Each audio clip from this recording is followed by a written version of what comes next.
This is the booster box. And it's a double-sided hangable garden that you put on your chain link fence. And the magic trick is inside here. This is a clay pot sealed on the bottom. There's some water inside it. The water slowly seeps through the sides of it into the soil. So when we put this lid back on,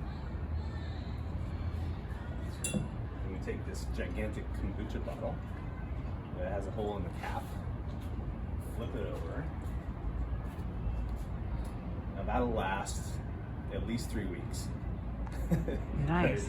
It's really cool because I put a little fishing bobber in there, so you can kind of see at a distance whether it needs water or not. It'll be a while. But the cool thing is kids could keep track, they could measure how much water the plants are using every day. So kind of a learning opportunity there. But it stays moist throughout the whole box, and you can see like this is a bean plant planted down in the bottom corner, and it's doing fine. So the roots find their way, they kind of gravitate towards the pot over time, which is pretty cool. And what we have in here is, these are bush beans, and then these are native milkweed. And on the other side, there's some smaller milkweed and one bean that may or may not make it.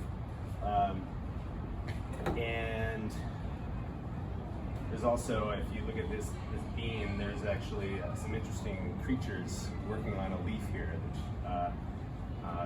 maybe kids could identify what that is. I won't spoil the secret.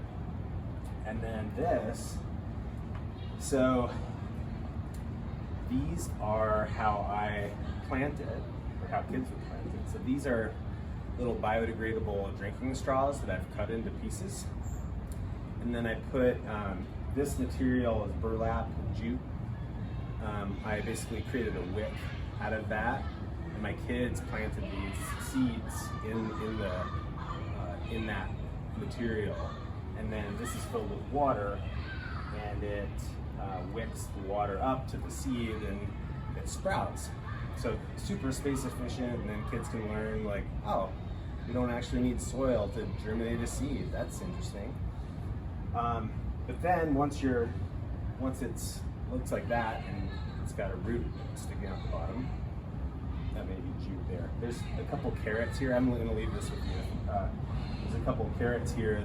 They send out a root that's like that long already, which is kind of cool. But then when you're ready to plug it in, you can take like something that's kind of like that shape, like maybe the back of a paintbrush or something, and poke it in, just kind of like make a good enough hole, and then you just slide this in there, and over time this will biodegrade, but the roots are going to find their way out, and basically make themselves at home in the soil.